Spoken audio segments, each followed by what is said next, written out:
Welcome everyone for a better experience with this event.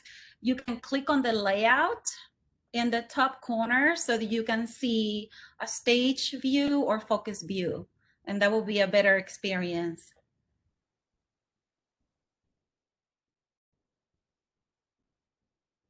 Okay. So we acknowledge that Washington, D.C. sits on the ancestral lands of the Anacostans, also documented as Naco-Chunk, who are now part of the Piscataway Indian Nation. We honor their ancestors. This land acknowledgement was prepared with the help of Dr. Gabriel Tayac, Piscataway Nation. Hi, I'm Dr. Ada Vlajoli Diaz, Assistant Professor of English at UDC. Welcome to DC Latina Poets, Poetry Reading and Open Mic. This event is sponsored by Sigma Tau Delta and the Latinx Student Association. This is also part of the English Program's Community Engagement Initiative. This event is organized to complement the English class American Literature colon, Latinx authors. Very often, Latinx authors are relegated to simply being taught in Spanish departments or Latin American literature courses. But US writers who are also Latinx should be included in the American literature curriculum. In fact, there's a tradition that dates back to the 19th century and earlier. For example, when it comes to Latina authors, Maria Amparo Ruiz de Burton is considered the first Mexican-American novelist and the first to write in English, with Who Would Have Thought It, published in 1872. When we teach what are considered the classics, we should also be teaching about the Latinx contemporaries. There are also authors who are not associated with being Latinx, but should, such as Arthur Schomburg and William Carlos Williams. Latinx writers have been writing alongside other American writers from the beginning. It is only fair that we acknowledge the contributions. So this is important because we owe it to our students to give a complete picture of American literature. We also owe it to our Latinx students so that we can celebrate and uplift them by including authors who are representative of Latinx communities historically ignored, marginalized, censored, and even intentionally erased by some politicians. So this event today is intended to fill that gap and at the same time start the celebration of Women's History Month, where we're today celebrating and creating a space for Latina poets from Washington, D.C. Because of our gender, we're sometimes overlooked or not taken seriously. Today, you will be introduced to a literary tradition in Washington, D.C., which often goes unnoticed, with some representatives of the Latina poetry scene in DC. We hope to continue to hold more Latina authors events in the near future so that we can celebrate the diversity of our voices and experiences. So Diana Tenko Gonzalez, president of the Latinx Student Association, will be taking your questions for the poets in the chat area. She will be moderating the Q&A. This event also includes an open mic moderated by Dagmara Garces Ruiz, Vice President of Sigma Tau Delta, who will be signing people up through the chat. We have a gift card for the winner. I will also share an extra credit assignment in the chat area by the end of the event. Do not forget to also fill out the survey at the end. And I will be launching the pilot for a community writers salon in the English program at UDC. Please contact me through the chat if you're interested to hear more. So I'm going to introduce the poets. So they're going to be reading in two cycles. So the first poet is going to be Marta Sanchez Lowry. She was born in La Paz, Bolivia, and lives in Alexandria, Virginia. Her poem, The Dark Earth Call, was set to dance by Jane Franklin Dance Company as part of the program Dancing the Page. Her poetry has appeared in Gargoyle, Beltway, Hispanic Culture Review, and Poets Against the War, and appears in the anthologies Written in Arlington, Knocking on the Door of the White House, Al Pie de la Casa Blanca, Winners, an Anthology, and Cabin Fever. She has read widely in the DC area, including the Gettysburg Book Festival, Whitman 200 Festival, the Library of Congress, and has appeared on Grace Cavalieri's radio show, The Poet and the Poem. Her chapbook, Boca Negra, was published by Mika Press. She was executive producer for the Poetry Alive and IOTA 10th and 20th anniversary CDs. So we're happy to welcome our first poet. Thank you so much, Ada. That was a wonderful introduction, and thank you, students and teachers. It's really an honor to be asked to read for you today. I'm going to start out with a poem that is hopeful for the spring that's coming, and it's reflective of Arlington, where I lived for most of my life. The luminous green rooms. In that luminous green room, it is the everyday, the bandit day, the swerving on the road day, intergenerational, transnational, mallards and Canada geese crossing the interstate. In the glass, the flickering green and blue and awe. Was this here years ago? Was this yesterday? That you are here, that you do everything here, that you put on your mascara routine, that you sing intensely off key in this intimate space of speed and direction. And at a light, like all natural surprises, an old millionaire you just happen to know is reading in his car, watching the lights turn red to red to red, his Hunter Oldsmobile rusting, and you surprise the loneliness there. A cat on your neck, 6 rose bushes in the back seat, the dirt of a busy life, cellophane and yellowing magazines on the floor, stopped at that red light, your life visible, your everyday moving so fast. And the second poem, I wasn't going to read it, but I've been watching a whole lot of stupid Hallmark movies where there's divorced parents and the kids are acting out and da-da-da. And my parents were divorced, and it's part of the reason that we left Bolivia. My mother and I, my mother is a feminist. And I wrote this poem to kind of reconcile with my father. It's called The Man in the Brown Smoking Jacket. And it'll take you on a trip through the city of La Paz and beyond. Holding that nicotine-stained hand, that one nail yellowed and long enough to stab a bird, my face buried against the herringbone sleeve, dizzy with the lemon alcohol. Daddy, Daddy, you own the world, don't you? No, darling, but I can buy you a cream puff. A dervish whirling on that city walk, we'd meet blind barons, mute lords, kings of chess, Nazi bushers, deranged doctors, corrupt priests. Knew them all cede passage to him. Swallowing evil, they would bare their teeth and facing my crinoline with temporary smile ask, does the little one want a piece of candy? Watching from above in glass casements as gunmetal tore down walls of crucified desperation. While we ate olives in Manchego on the mountainside, they dropped like ants. 700 one day, I counted, the day he'd shown me how to make earrings from a cantuta flower, tri-colored like the flag. And we'd gone on a tour of torture's bed. Red stands for inky Rorschach tests on the wall, close the black hardware solidly soldered. Green stands for toured all, gold stands for colors. Out beyond the peak, 14,000 feet, where every inhalation was 2 slow breaths, where wind blew on palm grass hissing away from the landscape of rhetoric. Tomorrow was odorless and solitude knew its music. We'd meet a child with cracked glass cheeks, woven of tires and frozen braids. He'd light a match in front of us.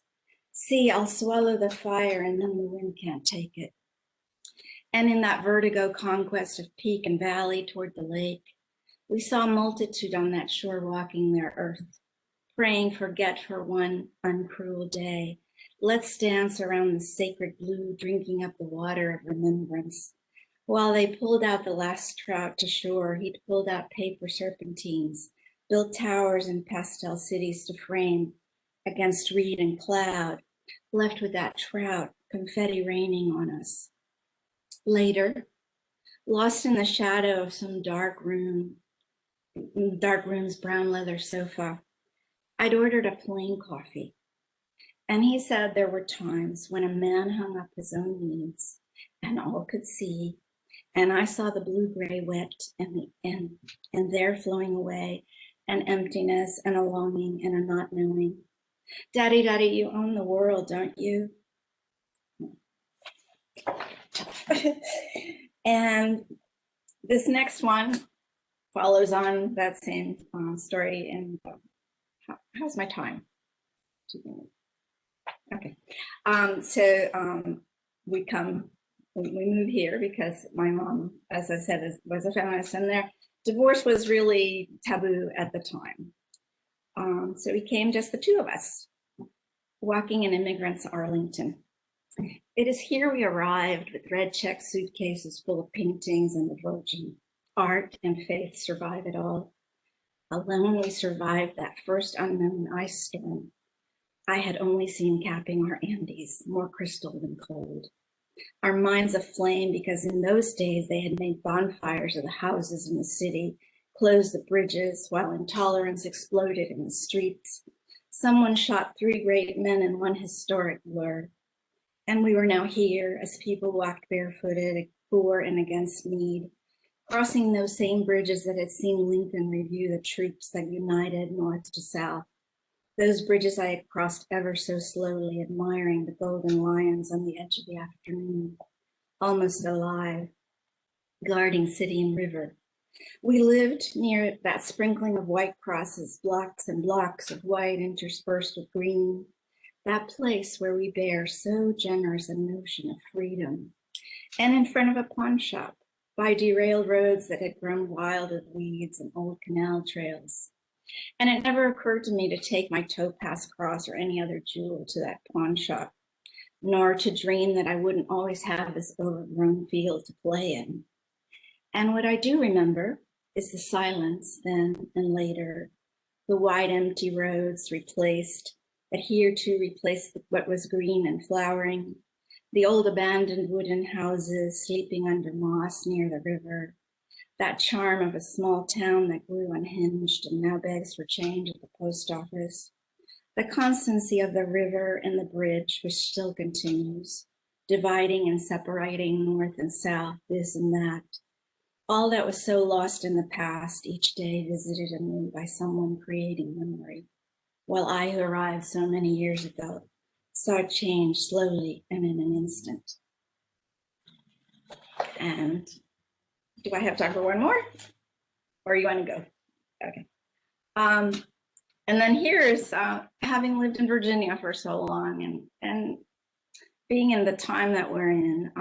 This takes place in the Civil War country that we live in, Manassas. And it's my hope for peace, I suppose. The inviolable border. Okay, let's make a promise, you and I.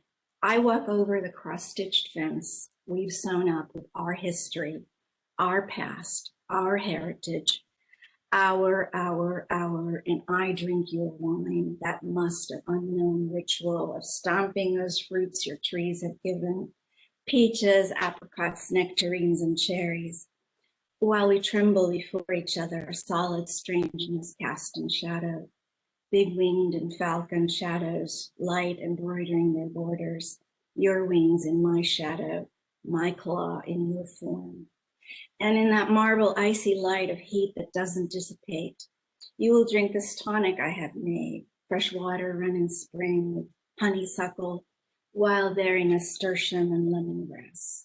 And when the rivers of our bodies are warm, and we are the diffused merging of intoxication, of nausea and constriction, of so much beauty, of reeling in what is beyond the door we allow to open, we'll speak of things that make us deaf, and where you came from, of what I believe, of differences, and the cross-stitched fence will bleed of each other until we are the other. Thanks. Thank you so much. I'm going to introduce the next poet. So Consuelo Hernandez is a Colombian-American poet, is the author of 7 books of poetry. Her new bilingual poetry collection, In the Wake of Chance and La Estela del Azar, will be out in the coming months. Her distinctions include the Antonio Machado Poetry Award in Madrid, Spain, for her collection Polifonía sobre Rieles. She has also written numerous articles on Latin American literature and 2 scholarly books, Voces y Perspectivas en la Poesía Latinoamericana del siglo XX, and Álvaro Mutis, Una Estética del Deterioro. Her poetry appears in numerous anthologies around the world, and she has been invited for poetry readings in Latin America, the United States, Canada, and Europe, in places such as the New York Public Library, Haskell Center, Folger Shakespeare Library, Pablo Neruda Foundation in Chile, Casa de América y Agencia Española de Cooperación Internacional in Madrid, and in Barcelona, KJCC, New York University, University of Kentucky, University of Pécs, Hungary, the International Poetry Festival, Medellin, and other venues. Her poems have been translated into English, Arabic, Italian, and Portuguese. She's Associate Professor Emerita at American University, and recently 1 hour of the trajectory of her poetry journey was recorded and published by the Library of Congress in Washington, D.C. Thank you for joining us.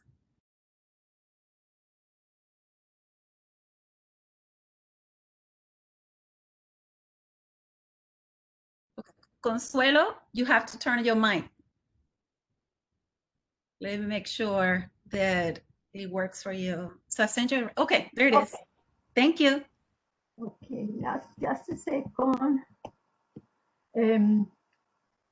Hello, everybody. Thank you, Ada, for that introduction. It's very nice to have this opportunity to be together here after a long time. I haven't seen Ada and Naomi for a long time. I'm very nice to meet you, Marty, and all the other people that is in the audience. I'm very happy to share my poetic work with the students at the University of the District of Columbia, with my fellow poets, and with all the friends that maybe are looking at our program. Many thanks to Dr. Ada for this lovely invitation. She has the idea to put together this event, and she's also a great poet. She should be reading today too. And so as Ada says, I am an American Colombian poet, living in the United States since 1986. And I had the call for poetry when I was 11 years old. And since then, poetry hasn't abandoned me. It has been like a kind of guide in the moments, in the searching for the meaning of life, and also my best companion in the moments of truth. I write mostly, or I write plenty in Spanish, and my poetry has been translated to English. I'm going to read the first part, poems that have been translated by Dr. Maureen Contreni, and in the second part, poems translated by Dr. Maria Ruff. Maria Ruff is also an emeritus professor at Howard University. My first poem is related with the topic of love, something that is so urgent to have today. And the title is You Know So Little of Me. You know so little of my melodies. You never heard my half notes, nor my quarter notes. Of my voice, you only know that shadows defiantly in the middle of the night, when the clock strikes vacant hours and my hands hit 70 keys of a computer. You know only the entrance to my house, the slices of sunlight through the blinds, and a few scars left by the wind and storms. By inside, I have a treasure chest, hewn of madness and silence. And on our trip, I want to show you how the horizon fills with light. Sabes tan poco de mí. Sabes tan poco de mí, de mis melodías. Desconoces mis medios tonos y mis cuartos de tono. De mi voz solo sabes que puede gritar rebeldías en medio de la noche, cuando el reloj lleva ausencias y mis manos golpean 70 teclas de una computadora. Solo conoces la entrada de mi casa, los reflejos de la luz en las persianas y algunas cicatrices dejadas por el viento y las tormentas. Pero tengo aquí adentro un cofre de tesoros hecho de delirios y silencios para revelarte nuestro viaje, cómo se preñan de luz los horizontes. The second poem that I'm going to read is related to immigrants, and it's entitled Immigrant Woman, dedicated to all immigrant women.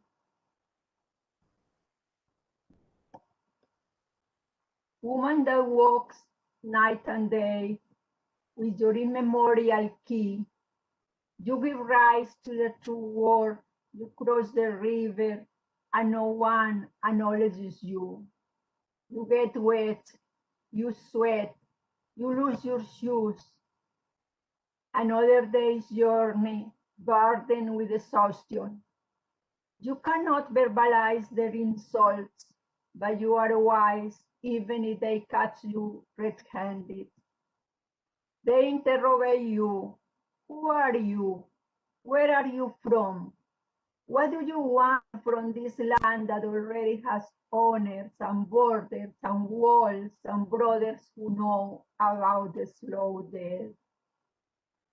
To the place of your lineage you return, like a shadow that I reread. In your luminous visage, the fire does not end. You escape, you fall, you get off, you shake yourself off. You speak in your tortilla tongue. You buy your coffee words, and you do not let nostalgia defeat you. Your sun drowns, the acid gets farther away. You are an immigrant. Your identity has been reduced forever. You needn't understand about visas nor fragmented planets. You learn to say good morning, but no one is interested in how you are or that you are inhabited by a son buried in the desert, by the hope of getting a job or a refuge to sleep in peace. I too am the roture in the seam. Here inside, the fog does not dissipate. And so it happens that I look at your reflection in the mirror and I see myself.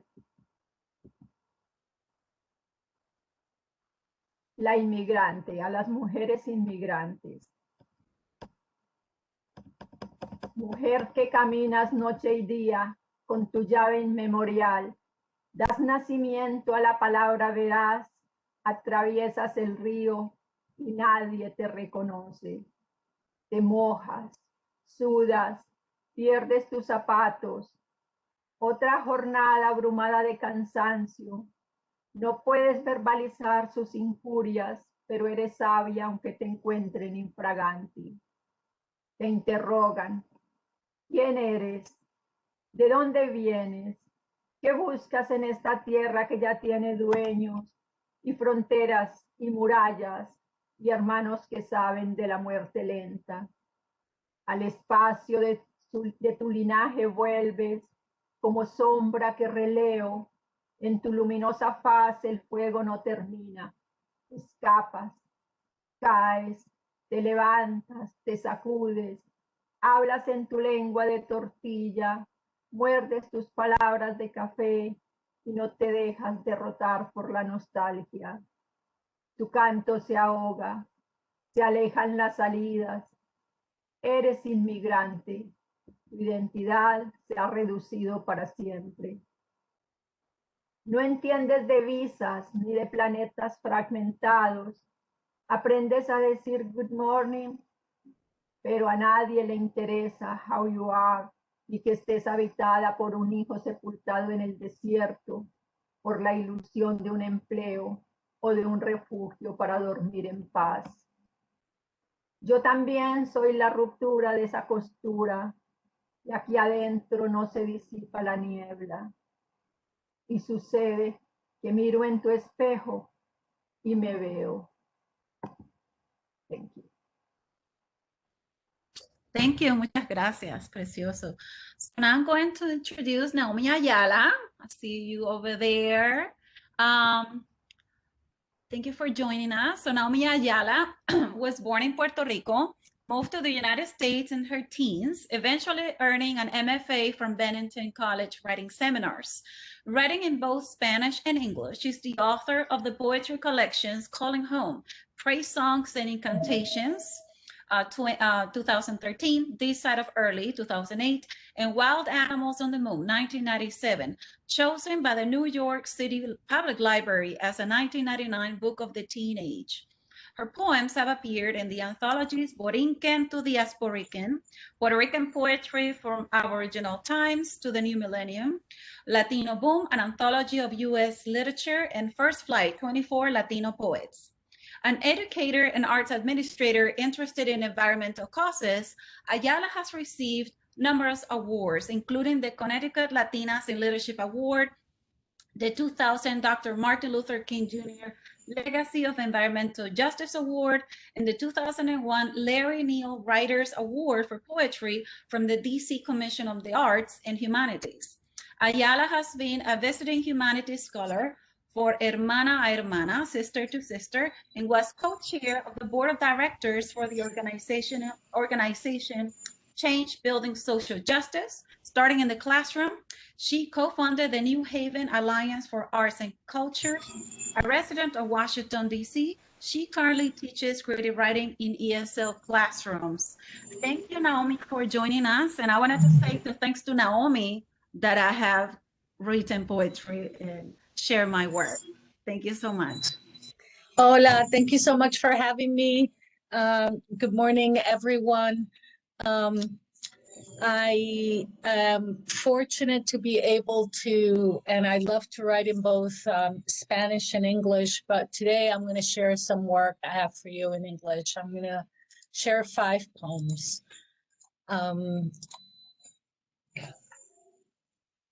Here. I swear on the trees and cough on the ground, and horses pull the old brood's body. Inside the house, words board the constant telephone wires. Yes, garden here, heads of amaranth, the red, my lightning, me. The man with whom I would be, the night bogs slick back, inciting water. From stone, then, yes. And near the porch's end, the Blue Ridge, vertebrae extending from the dark of my body, breath swelling with the greed to put love in the mouth, comes up and lies down and clears. Sleeping, the hills turn black.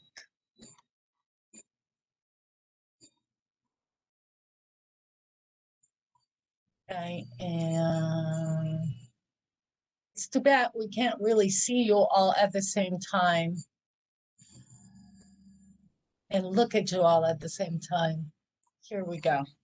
Sorry, I am scrolling through my manuscript. Reserve. I showed up for love, disorder everywhere. A constellation of undoneness spread over patches of spring. How do you mourn water, mountains, in the stockpile of hope, the ticking future, forgotten tree, a creek with peepers going mad in the labyrinths of green, pit against all the world's hungering.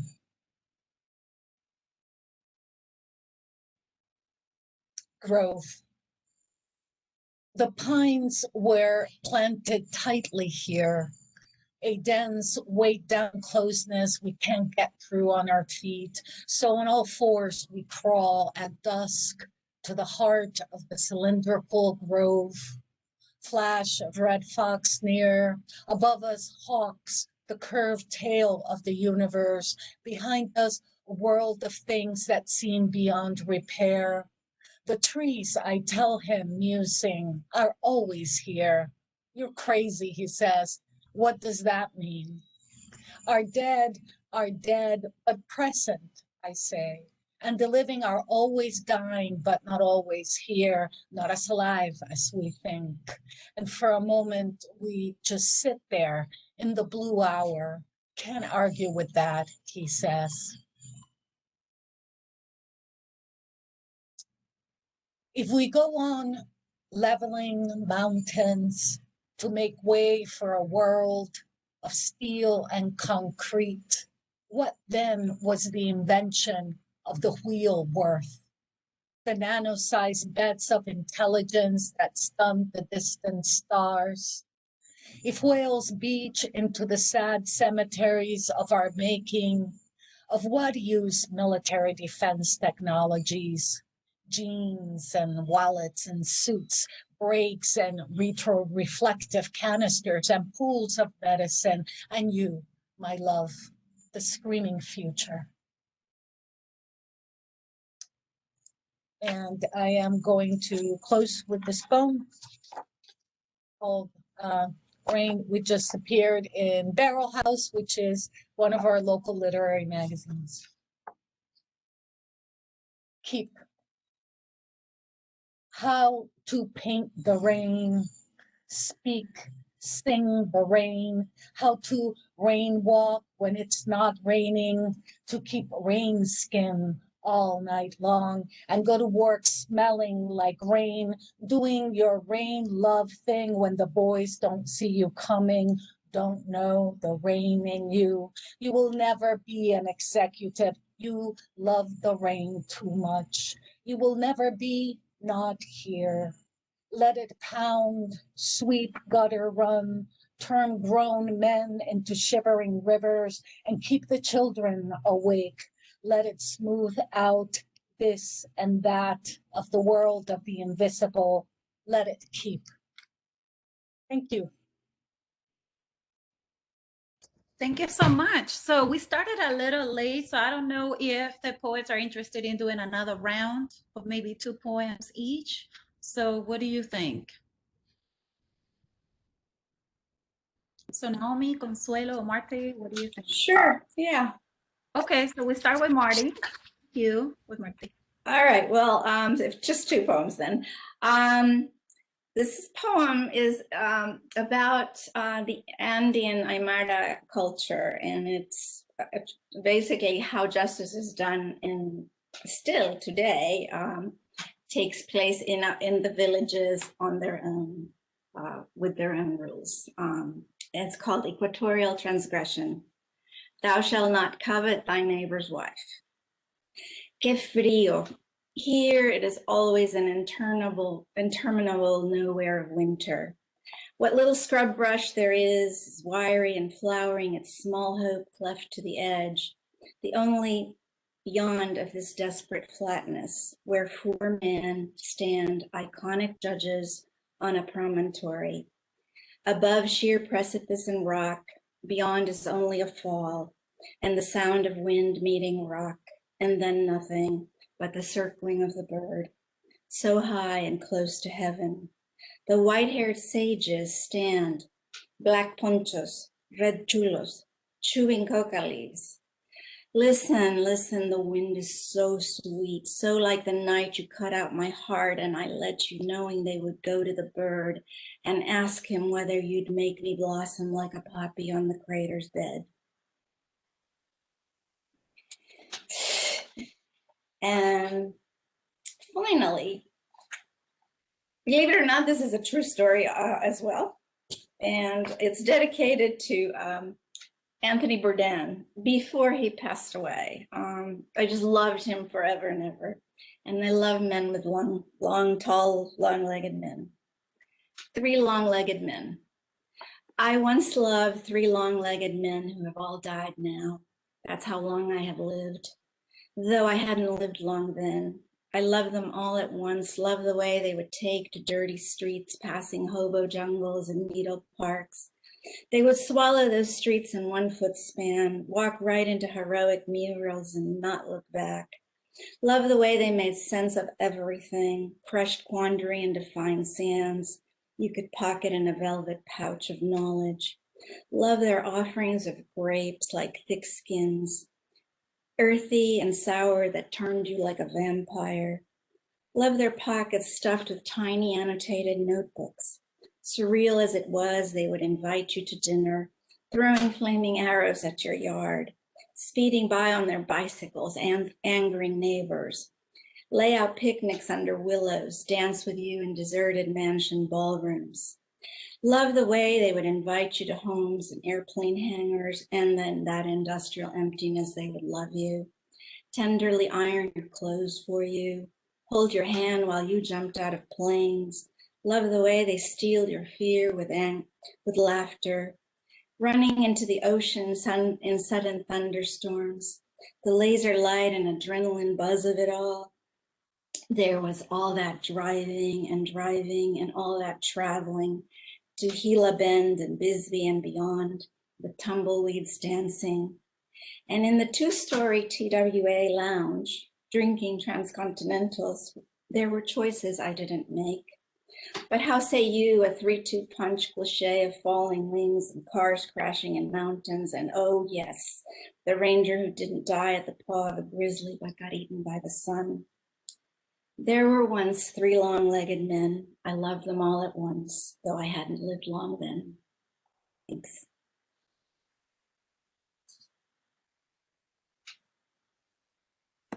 Thank you, Consuelo.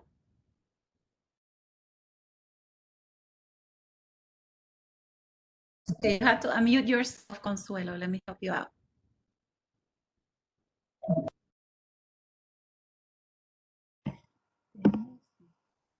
I'm going to read one poem that is going to take us to dream about another possible world. Dreaming is free.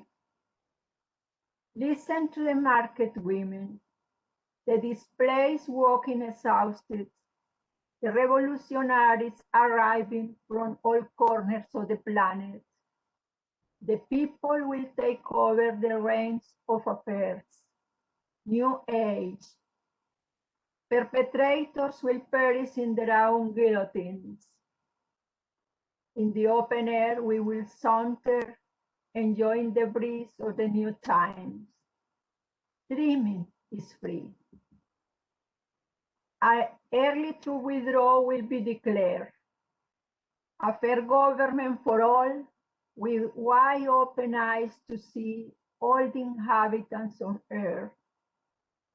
We'll join the kids in reading around the rosy, inaugurate the Wisdom Plaza, and we will raise full hope in our hearts.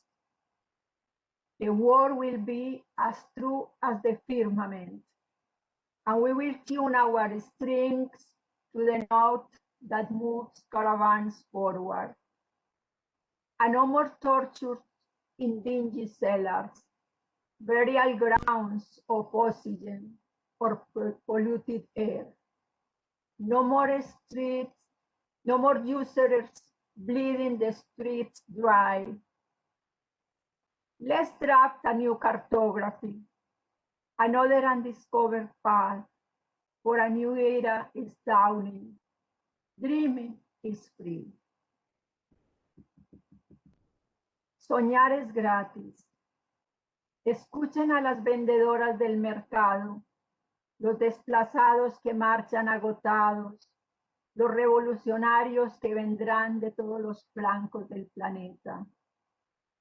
El pueblo tomará las riendas del asunto. Nueva edad. Perecerán los verdugos en sus propias guillotinas y al aire libre pasearemos gozando la brisa de los nuevos tiempos. Soñar es gratis. Decretarán un retiro adelantado de las tropas, un gobierno justo para todos, con los ojos abiertos para ver a todos los habitantes de la tierra. Jugaremos a la ronda con los niños, inauguraremos la plaza de la sabiduría e izaremos el pecho a la esperanza. La palabra será cierta como el firmamento. Afinaremos las cuerdas en las notas que hacen avanzar las caravanas y no habrá torturas en oscuros sótanos, ni cementerios de oxígeno, ni aire enrarecido, ni más usureros desangrando las calles. Fijaremos otra cartografía, otra ruta inédita para este tiempo nuevo que amanece. Soñar es gratis. Y termino con este poema que se titula Realidad Virtual y que I have to change it to English. I am going to finish with this poem that is entitled Virtual Reality and has to do with the way of life that we have had in this last year. As the pale afternoon light falls upon my computer screen, I glide back to my childhood roads and relive in the midst of the war that leave us ever more alone. The warmth of the palm of your hands, stroking my face, virgin of caresses, and the sweet scent breath in your word. Back then, skin was absolutely necessary, and your step sounding on my street was my distant music beat. On afternoon, I am longing for your visit when my house was yours and yours was mine. We no longer love each other skin to skin. Face-to-face communication is a miracle.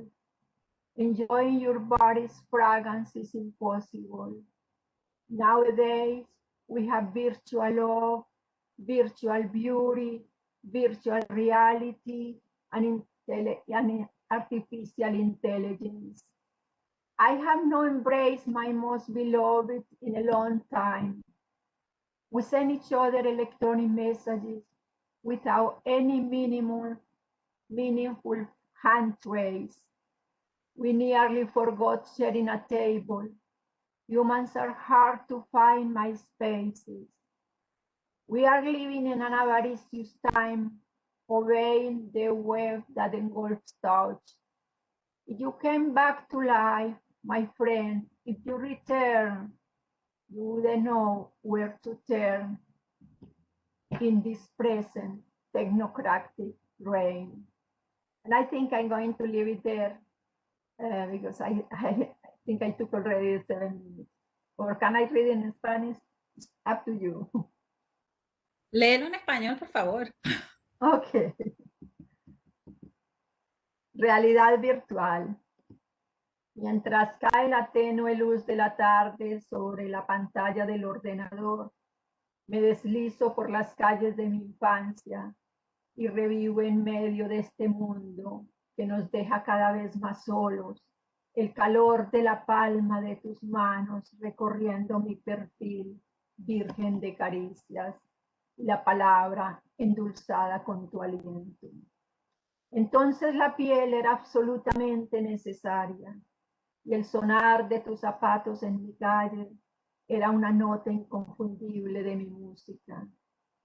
Nostalgio de las tardes tus visitas, cuando mi casa era tu casa y tu casa era la mía.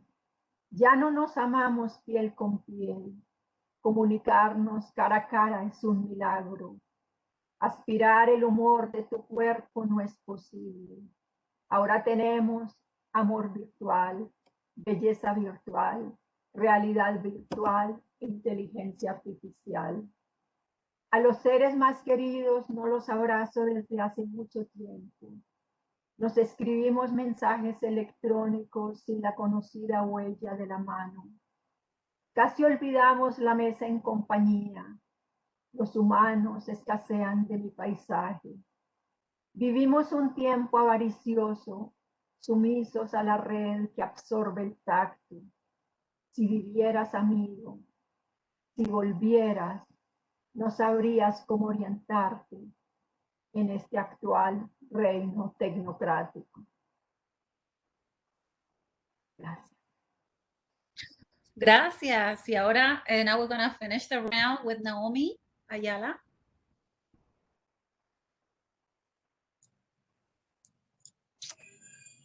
These are two poems from my most recent book, The Dustness of Crows. Mont. He left us his body well past the bodega's storefront, riddled through. For days, we came to the ghost of it, traced out by leaflets, candle flame, cheap flowers, raucous crows. It was always dawn, and our windows wouldn't shut to the fact of it. His one blind eye angle poured an explosion of glass in the rain, wet glass, soaked sidewalks. The time traffic lights stopped working all at once. We thought it a sign, some kind of marking of all of us who'd wandered the streets asking, "Did you hear about Lamont?" Like hungry ghosts. He had already turned dead cicada gray beside a stranger's tossed Panama hat, and we let our eyes wander over him like a strange creature dropped out of the sky, or a ghost, a shot ghost. And this is called When a Crow Dies, Neighbors May Throw a Funeral. Let me hear the crows. Let them come before civil twilight hour of grace. They will tuck the morning back into the sky world. Their voices resonate with the dustness of the color black. Let the day come with crows speaking, crows sitting, crow walking. Let the sound of those who deal in garbage removal while others sleep be velvety, irreverent, crow black. Let the coin come sweep over our two-world song and the fires we've made. Where nothing is permanent, let there be a crow. Thank you.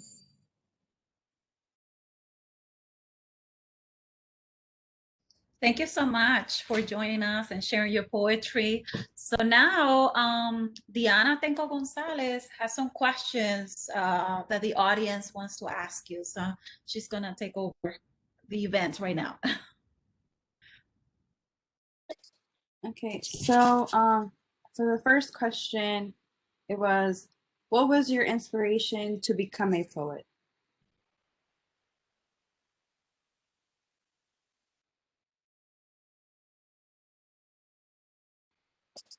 And whoever's ready can answer first. Hi. I don't think you become a poet. It comes on someday when your voice needs to be heard. For me personally, it was all about finding a voice, knowing that I had something to say, and then thinking, where is it coming from, and is it saying what I really want? But I'd always also been inspired by poetry in my house. Federico Garcia Lorca we had the leather bound book, and it was the most beautiful, that it was totally worn. Yeah, that's it for me. Thank you. What about you, Consuelo?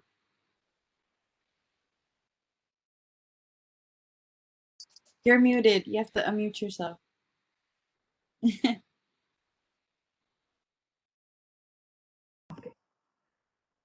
In my case, I started writing since I was very, very little, because I have questions about dreaming, about death, and I thought I was going to be a philosopher. But then, when I was 11 or 12 years old, my grandmother died, and she was a very important figure in my life. And I wrote a long poem about her and about how I was missing her. And when I showed that poem to my mom, and she was like astonished, but then the rest of the family didn't believe that I wrote that poem. And but unfortunately I didn't keep it. But I think it was the starting point for me to know that I need to write in my life, and that was my beginning. Thank you. For me, it was wanting to speak up in ways I couldn't speak up in my life while I was growing up. I was 12 when I started to write poetry. And I also had the great fortune of growing up during the 70s. So the Fania All-Star Salsa that so many people adore was playing on the radio all the time. And so I spent hours copying lyrics and memorizing them, and it inspired my poetry a lot. Like how it's lyrical, I know comes from there, from that music. Okay. Okay. Now for the second question. Okay. Where do you get your inspiration for your poems? Is it through, lived experiences? Maybe other. I don't know. Inspiration for the poetry. You can get inspired any place, with anything, with ugly or beautiful things, with the experiences, or with things that you just imagine. And the poetry is loose in the world, and the poet, or what we do when we write poetry, is to catch those moments that are revealed to us in a very special light and put it into words. But in my case, I couldn't say that is only experience or only moments of difficulties or moments that are very happy. And sometimes I also write when I see pictures, or when I see paintings. I go to a museum, I get some inspiration there, or go to a concert, or simply the fact that life is sometimes is so difficult and there is no other way to deal with that than to put it in words. That's another one source of inspiration. And of course, we have influences by all the readings that we have done. We are a result of all the readings that we have had in life. But I think anybody can write poetry and can write poetry in any place.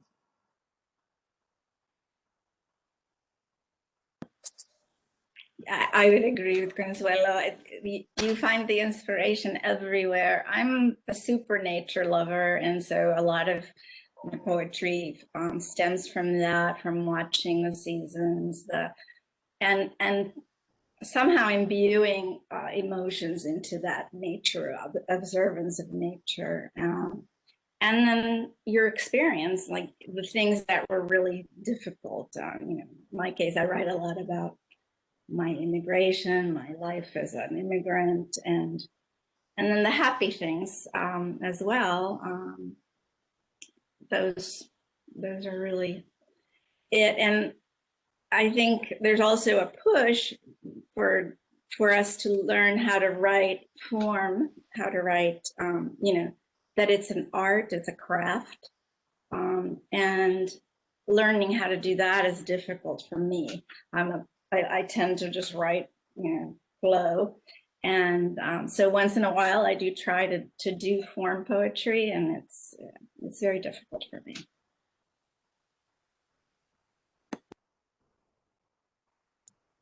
I agree with both Consuelo and Marty. I mean, everything is inspiration. I try not to wait for inspiration. I try to be interacting as much as I can with the world, but everything is inspiration. For me, you know, both the natural world and working people have always been an inspiration for me. I come from a working class family with little education, who, you know, achieve great things, very kind, very loving, very committed people. And so that's always inspiring to me. People who, you know, overcome great odds to just live regular life. And so I draw a lot of strength from that.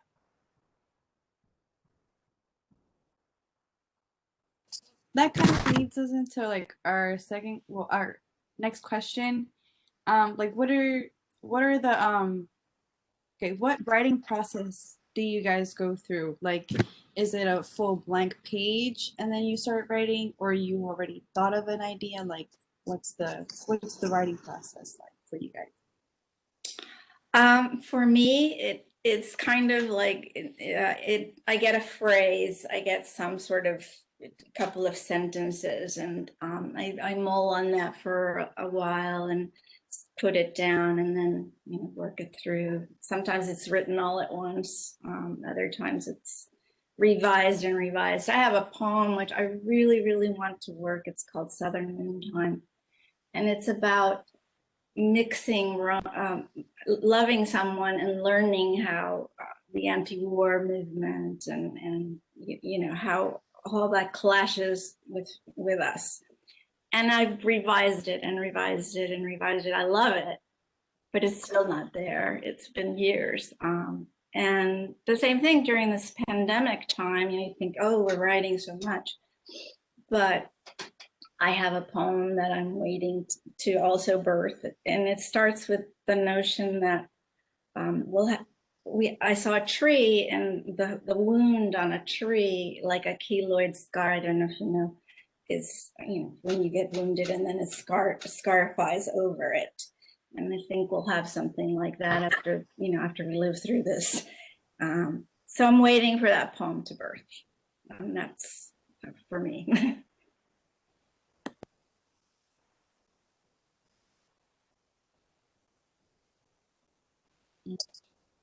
Consuelo or Naomi, you guys want to answer the question? Okay. I don't have an exact structure or pattern how I start to write a poem. Sometimes I write a poem because I have like a kind of rhythm inside and I need to put that into words. And some other times I have one experience that is striking me so hard, like when, like I have that sentence in my mind, han matado a un hombre negro. And so I, starting from that sentences, they have killed again a black man. I wrote a poem about the happenings in last May. So sometimes it's one sentence, sometimes it's a rhythm, but I always wait to have that kind of drive inside to write a poem. I'm not able to sit in front of the white page and say, I'm going to write a poem today. No, I have to have something to say, and but I know that it's possible, and I have poet friends that they just plan a book on such a theme and they write poems on that theme, and it's beautiful too. For me, I just, yeah, I can't start a book on a theme. I write, oh, I've always written all the way through, and then I look back and see what's there, gather poems and see what my creative mind, what kind of trip it's been on for the past year or two. You know, they're generally about the same things, but when a poem first comes to me, it's usually a line or part of a line, and it just comes already made and it's in my ear, and I think, oh, I think I like that. It sounds good. I like what it's saying. And then I'll take it with me. And sometimes, it'll turn into a poem and other times not. And usually it's when my mind is free, I'm walking or knitting. I knit a lot.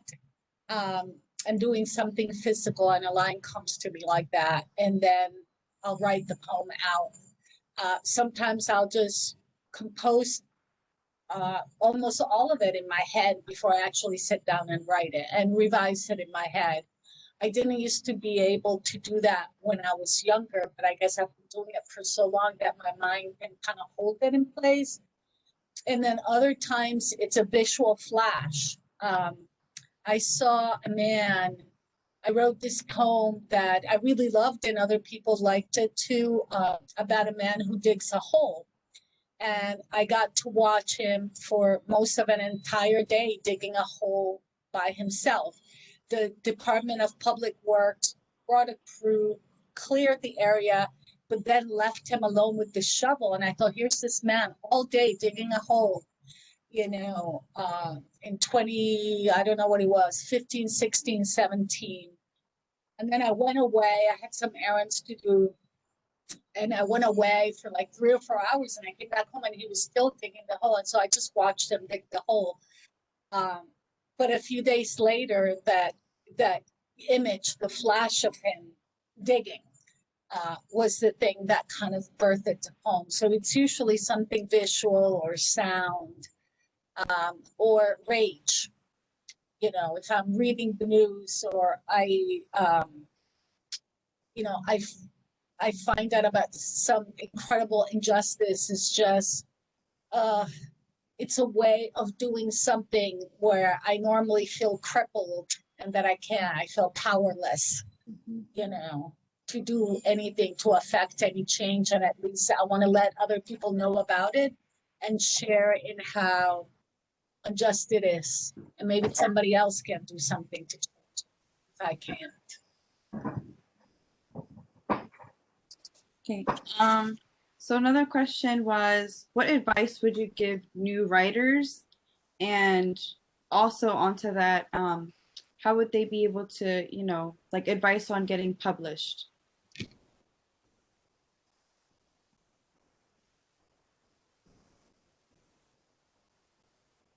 I can go. Write, and read. I know I'm around a lot of young writers, emerging writers, and they'll practice the first one writing, and then they don't read their peers or other people, or read the kind of books that they like to write, or read the poems being published in the magazines they'd like to publish. So this is like a two-part process, reading and writing. And through reading we learn, and listening, because there's great poetry being spoken aloud in this country, in almost every single pocket of this country and in other countries as well. So participating in open mics, listening to other people, reading other people besides writing. The other thing would be that writing is a practice. It's something you show up for regularly, not just to write this great, incredible poem or this great book or this great chapbook or this suite that you want to perform at an open mic, but writing is a practice. It's something, it's like a relationship, you show up for the good, you show up for the bad, but show up, so showing up. And publishing is, subscribe to the magazines that you want to be published in, support them. It's really hard to have journals and presses now more than ever. So find a way, even with your little budget and your little life, that you can show support for those publications. Also, subscribing not only helps them, but it helps you, because you get to see for yourself what kind of work they like to publish and see if you see yourself in those pages. Obviously, you can't do this for 50 journals. no one I know has the time to read that much, but, you know, take turns, be systematic about publishing, about sending stuff out for publication. Register with Submittable so that you have an account to submit, track your submissions, you know, make it about, rather than, oh, maybe I will, maybe I won't, then at this emotional thing, make it like work, you know, be systematic, you know, keep track of your submissions, open an account with Submittable, and keep, again, it's a relationship. It's a different kind of relationship, the submission process. But for every one of us, there's at least one other person out there somewhat like us who's looking for the kind of thing we're writing. So don't be discouraged. Sometimes it may take a long time, many rejections. I still receive rejections regularly. So the thing is, what do you let it do with that? You know, just like in a date, oh my God, you know, he's not the one or she's not the one. They turn me down. You're not going to go home and like cry over this for weeks. You know, it's a date. It didn't work. You aren't a match. Move on to the next one so you can find that life partner. So I look at it that way, like look at it in as detached a way as you can. It stings. It bothers you. But another way to look at that is to translate it to mean I'm just one step closer to the place where I'm actually supposed to be published. Then it wasn't this one. It's not a match, but I'm one step closer in that direction. I've known people that it took them 15 and more years to publish one book that they believed in, but they stuck it out.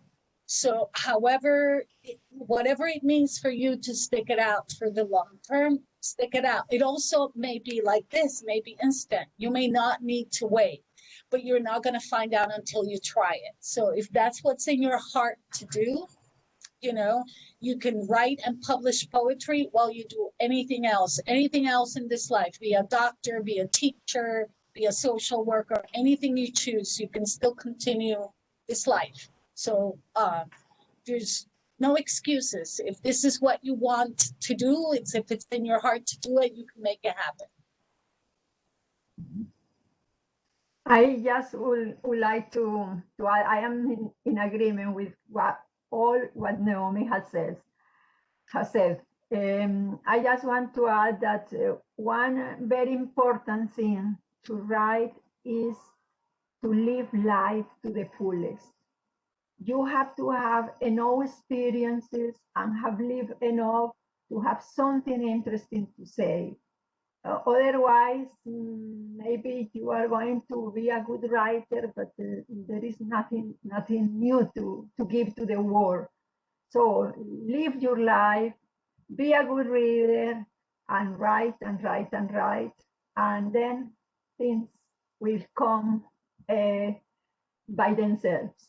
The publication and the recognition and all of that is just the result of other layers that you have to have realized before.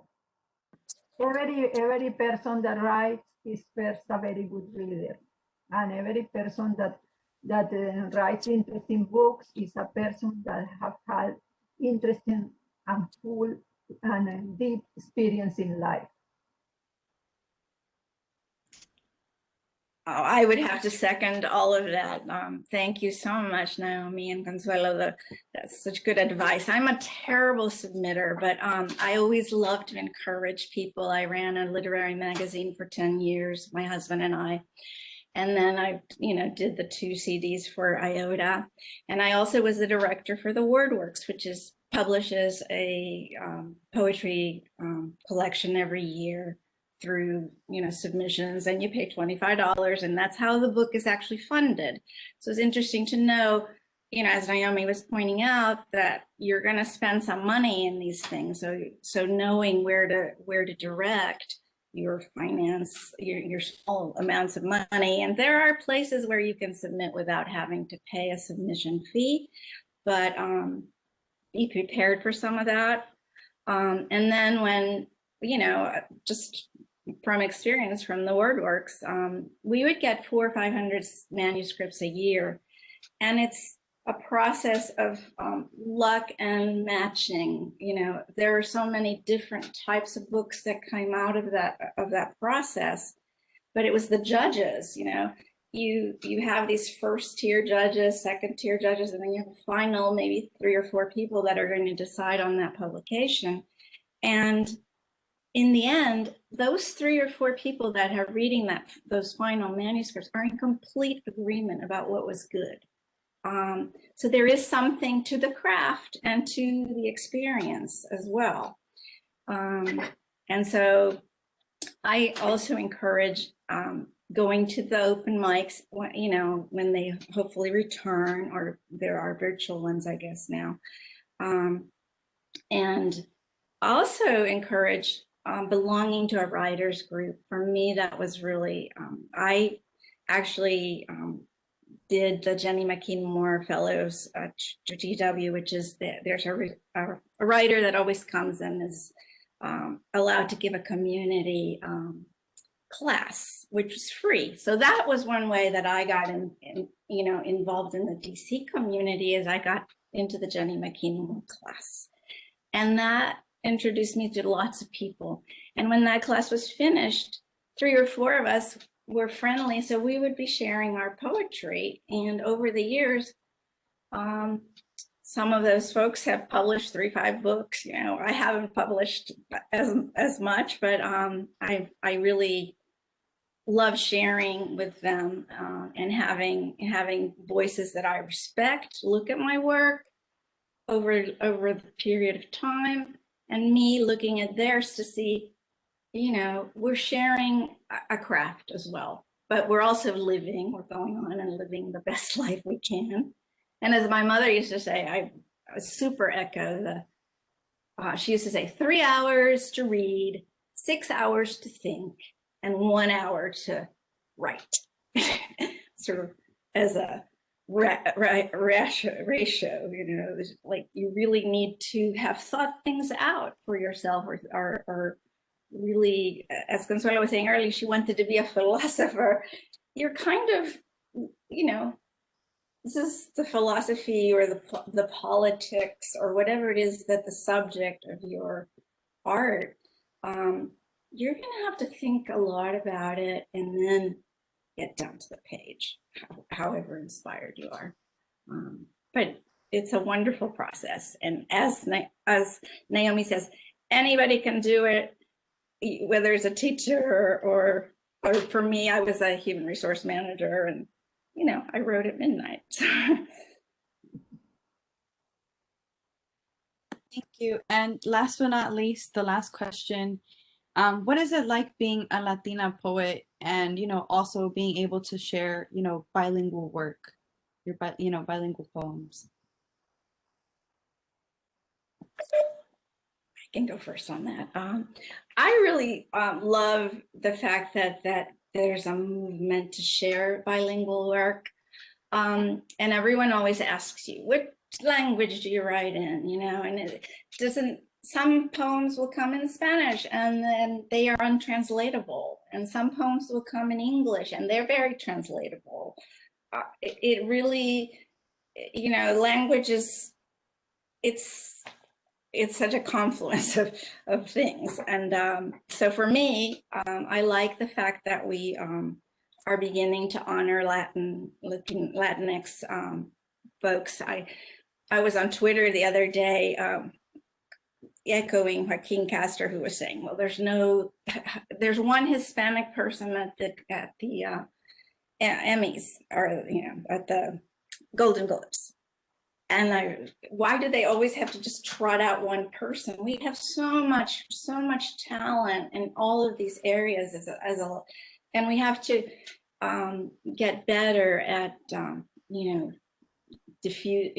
showing that work of folks we know, promoting those people, because it's not going to happen from those, you know, the vaunted, you know, Hollywood foreign press who doesn't acknowledge a lot of Hispanic actors. but same thing with writers, it's more, what I don't like, I never have liked, is the notion that we can be categorized into a single month.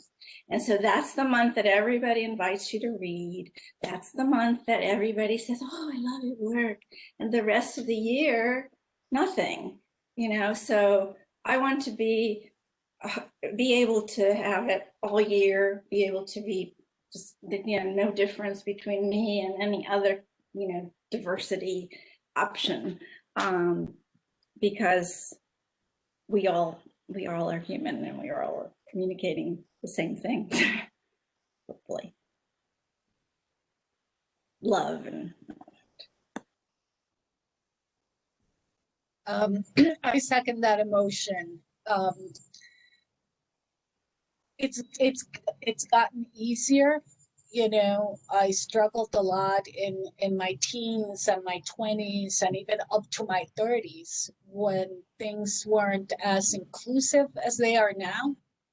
And I think depending upon where you are in this country, what region you live in, things get very different very quickly.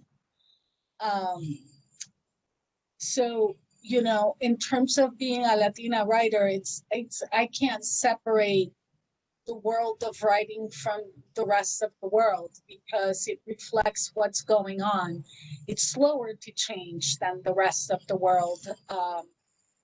But great things have been happening. I have a lot of faith in our young people, in these coming generations, in changing things. That's happening now in the world of publication, especially this last 2-3 years, where, people are being pressured to become more inclusive, and not just in terms of Latinos and African Americans.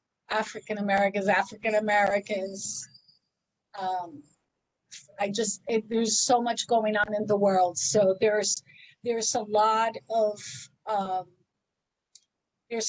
hurt. There's a lot of rage, and it's a time for action for many. And there's, for the first time in a long time, that it had to take so much loss, but that loss has finally begun to translate into receptivity, for change. And so I think this is a great time to be living in. It may not always look that way or feel that way.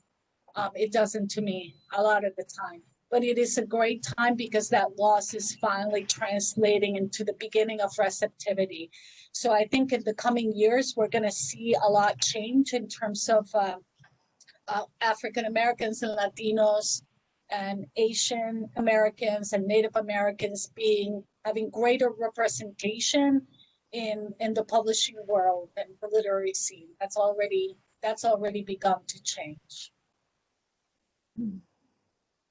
I have the same hope that Naomi has in related to the presence of Latinos here in the United States. Being a person from Latin American origin, I prefer the word Latin American for me because I came here with a background, with a cultural background and with a language and already a mature person when I came. So I feel still very from Latin American origin. And it has been, on one side, I think I was kind of privileged because I came to make the PhD here, to have my studies, and then I got a position at the university, at the universities, because I have worked in several. But nevertheless, there is a feeling of disadvantage and barriers that we still have to cross to enjoy the full advantages of the country. In many ways, we need to work much more into inclusion. That inclusion is not only a word, it's something that we have to really put in practice with everybody.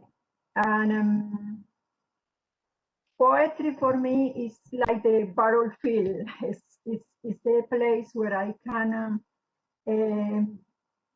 put in words my feelings, my pains, my rage, my happiness, my love. And so poetry is the way that I can communicate, like in the poem Immigrant Woman.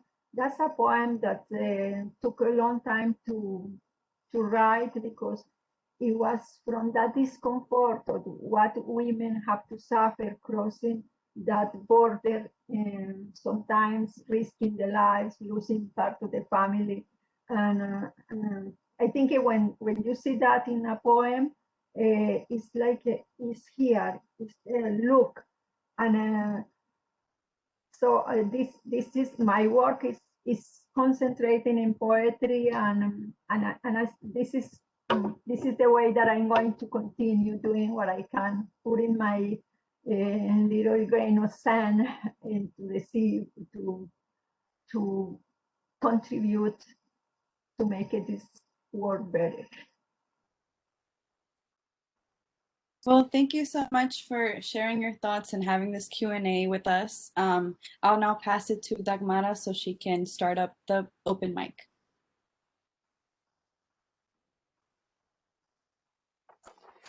Hi,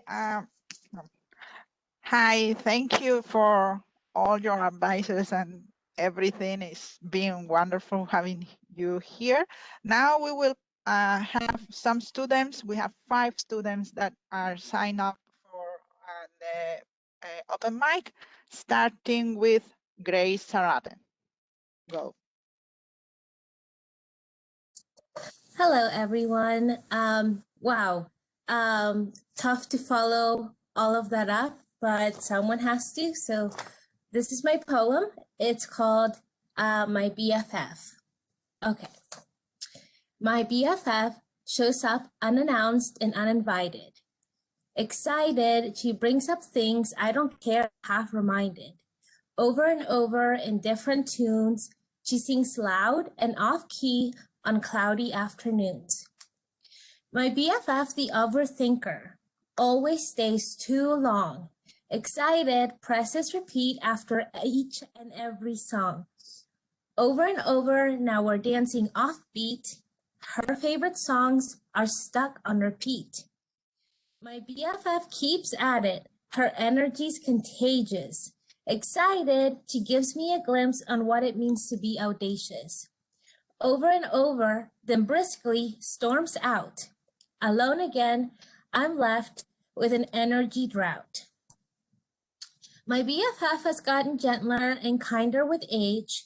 Anxiety, my BFF, used to be mean and full of rage.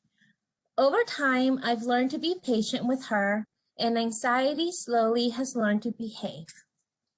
Over and over, she used to visit and violently prance. One day, I took a chance and taught her to dance. I now give her attention, and I give her space too.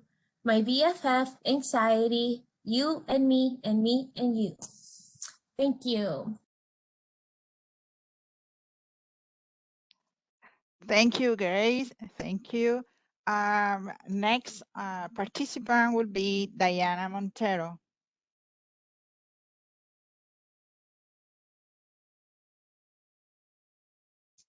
Is Diana Montero here? She's an alum, actually. I don't know if she was able to stay for the open mic.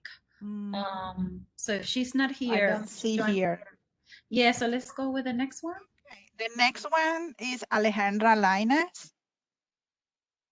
Oh, I can't turn my camera on because like it's on my phone, but is it okay if I can just read it? Okay. So I have 2, which I read on another open mic, but I still want to share it, which is called Never Feel. And it's Never feel that what you have achieved is not worth it. We are all creators sparkling around the world. Each achievement shows our own journey. Life is strange with twists and turns. You've been in the fight through your journey. Now don't tell me what you have achieved is not worth it. Every achievement is shown as we spark around the world. Through twists and turns, never feel like it wasn't worth it. And a new one that I just wrote is called Fearlessness, since we are in Women's History Month. It's called The Fearless. So many times she has been stepped on, and even then she picked herself up. With so many scars, she stood with strength as she smiled and said, "You cannot stop me." As a woman who has been stepped on so many times, I am here to tell you, only the most fearless and powerful can stand with strength after being stepped on. And as I say, only the most I speak up in my fearlessness, empower women. Thank you. Thank you, Alejandra. The next student is Diana Tenko. Okay, so this is a poem I wrote 2 semesters ago, and it's called "The Sun Sets and Rises." I am from the sun, from sacrifice and pride. I am from the country down south of the border, where hard workers and dreamers come from. I am from the soil that nurtures the United States. I am from the extended family of immigrants, from Leonardo Atenco Moreno and Mireya Gonzalez Hernandez. I am from togetherness and kindness, from understanding and compassion. I am from Catholicism and values. I am from Puebla, Mexico, mole poblano and caldo de camarón, from being undocumented and a dreamer. Thank you. Thank you, Diana. And the last student, if somebody else wants to share a poem with us, can do it now. You can still sign up. But for now, we have the last, that is Kiara Romero. Okay, so a poem that I have is titled Revolution, Nothing Less. Okay, so it says,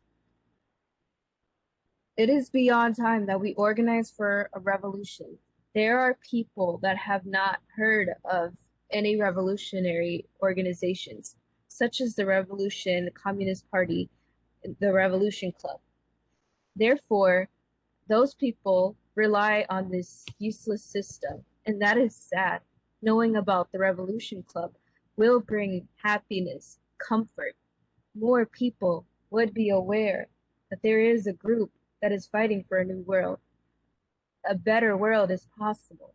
A group that is fighting to let go of this system. This system was built on slavery, genocide, and war. And it is sad that this is a system that we have to live by. If this is the best country, no wonder our world is failing. It cannot be reformed, must be overthrown. Revolution, nothing less. A better world is possible.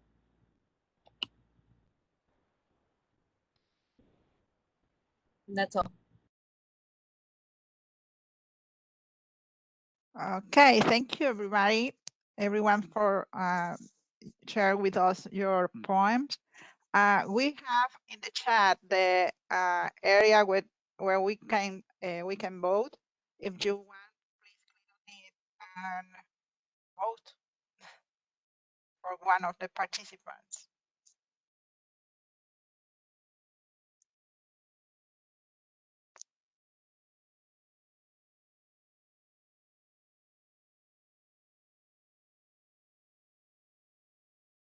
So we'd love everyone to vote. You can click on the link in the chat area, or you can enter. You see the web address on the very top of your screen. So we'll wait until everyone is anonymous. So we'll wait until everyone votes.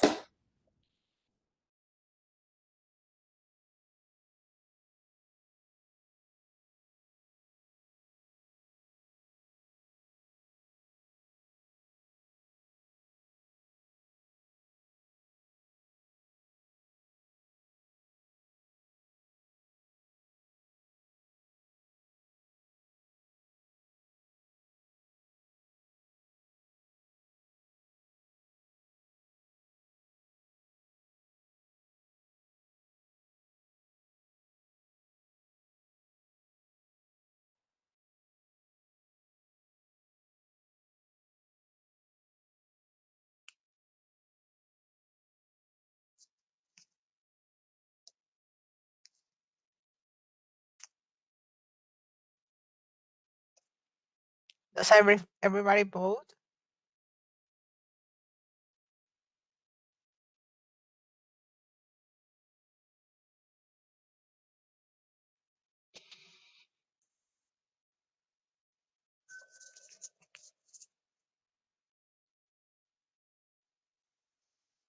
I wanted to say that everyone is a winner because it's about sharing poetry and not judging.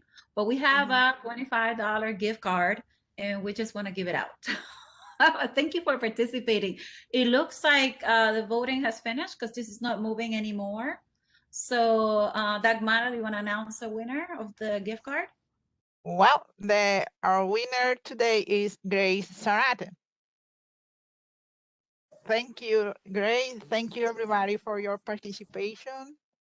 Thank you for sharing your job with us.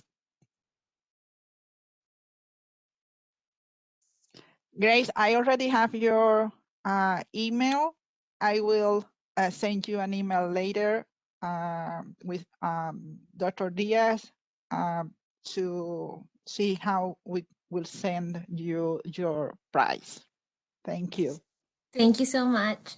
And thank you to the poets. Thank you so much for sharing your wisdom and your poetry with us. This is really benefiting the UDC community, is encouraging, empowering our students.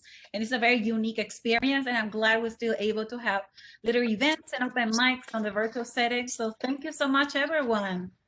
Thank you. Thank you. Thank you. Thank you. Have a good day, everybody. Yes.